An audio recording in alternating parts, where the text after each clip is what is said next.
హరే రామ హరే కృష్ణ. ఈ వీడియోలో రామాయణంలో శత్రుఘ్నుడు ఎవరని తెలుసుకుంటాం. శత్రుఘ్నుడు శ్రీరామచంద్రమూర్తికి తమ్ముడు. దశరథ మహారాజు మరియు సుమిత్రాదేవికి పుట్టిన కవల పిల్లల్లో ఒకరు. ఇద్దరు కవల పిల్లల్లో శత్రుఘ్నుడు వెంట పుట్టిన వారు లక్ష్మణుడు.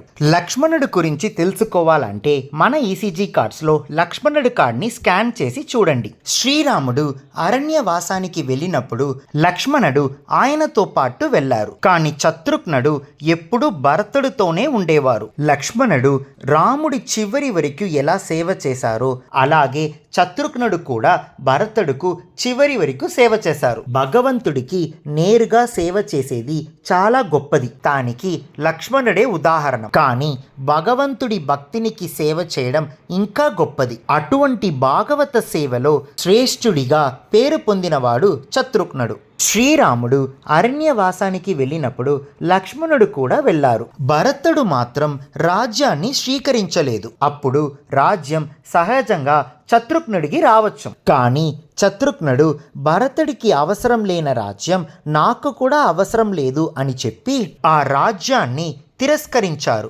భరతుడు మరియు శత్రుఘ్నుడు శ్రీ మహావిష్ణు యొక్క శంఖ చక్రాలతో అవతారాలు. శంఖ చక్రాలు రెండు శ్రీ మహావిష్ణుతో ఎప్పుడూ జతగా ఉంటుంది కదా, అలాగే భరత శత్రుఘ్నుడు ఎప్పుడూ జతగానే ఉంటారు. ఇంత గొప్ప భగవంతుడి భక్తుడికి సేవకుడి అయిన శత్రుఘ్నుడుకు మన ఈసీజీ కార్డ్స్లో పాజిటివ్ సింబల్ ఇచ్చినాము. ఇంకా శత్రుఘ్నుడు గురించి ఎక్కువ తెలుసుకోవాలంటే ఈ వీడియో డిస్క్రిప్షన్లో ఉండే లింక్ని తప్పకుండా చూడండి. హరే రామ హరే కృష్ణ.